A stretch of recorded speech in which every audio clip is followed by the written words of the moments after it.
In the 4 decades that I've been active in the ecological movement to protect the planet and people's lives and people's rights, it's always been women who've been in the leadership to show what's wrong and to offer solutions.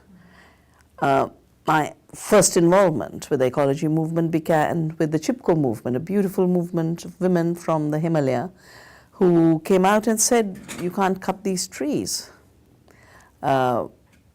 These trees are our mothers. They give us soil and water and fodder and fuel and pure air.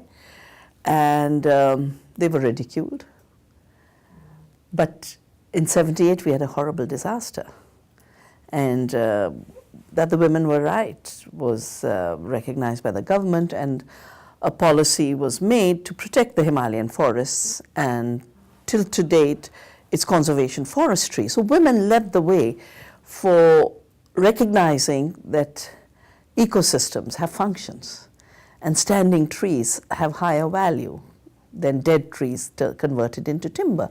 And that applied then to the mining, a big issue. I was asked by the Ministry of Environment of India to look at mining. And again, the women came out, or against the industrial shrimp farming, or against Bhopal, the disaster that killed 3,000 people immediately, 30,000 since then. Much bigger tragedy than the chemical warfare going on in Syria. But of course, everyone who's agitated about Syria has defended Union Carbide and now Dow, which bought up Union Carbide. And it's the women of Bhopal who've carried on that struggle. Why do women do it? In my view, they do it for the simple reason the division of labor between men and women left the care economy to women. And either the powerful men became the profiteers and the corporations, etc., and the rest of the men became slaves in factories and mines and farms. So it's women who ended up looking after the real economy, which is the economy of life. And therefore, when life is threatened through disappearance of water, pollution, climate havoc, it's the women who come out and speak the truth and put themselves in the front line to say, you've got to stop this.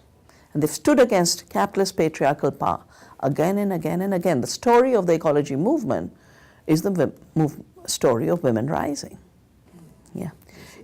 I was part of the coalition around the time of the first Earth Summit before 1992.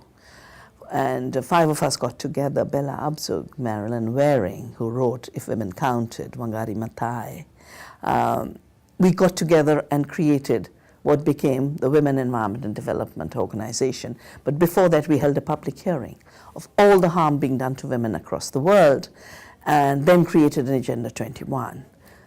It is now time again for women's voice to take a lead at a time when men in power, whether they be in government or they be heading corporations, are determined to make profits for 5-6 years more, even while ecosystems collapse and people die. And this is a planetary outrage. Chipko was about one region. This is about the whole planet. And the fact that we come together from across the planet to tell those who govern or misgovern through corporate patriarchy